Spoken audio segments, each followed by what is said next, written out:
যারা মারা গেছে অমুসলিম অবস্থায় এদের জানাজা আপনি পড়বেন না, পরিষ্কারভাবে নবী সাল্লাল্লাহু আলাইহি ওয়াসাল্লামকে আল্লাহ তাআলা কি করেছেন?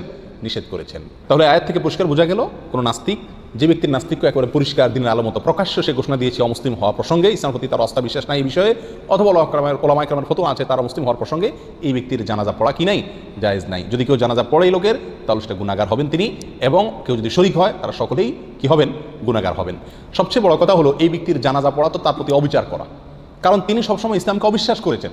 মৃত্যুর পরে তাকে জোর করে আপনি ইসলাম পালন করাচ্ছেন, ইসলামের পদ্ধতিতে তাকে দাফন কাফন করতেছেন, জানাজা পড়াচ্ছেন। এটা তো একরকম তার প্রতিও কি করা? অবিচার করা, কারণ সে তো এটা পছন্দ করতো না জীবদ্দশায়। তাহলে মারা গেছে লোকটা, এখন তার কিছু করার নাই, আপনি এই চান্সে জোর করে তার জানাজা পড়াচ্ছেন। এটা তো ওই লোকটার আদর্শ বিরোধী কাজ করে একরকম তাকে কষ্ট দেওয়া। অতএব অমুসলিম যে ইসলামকে বিশ্বাস করে না, তাকে তার মতো দুনিয়া থেকে যেতে দিন। সে যেভাবে যেতে চায় সেভাবে যেতে দিন।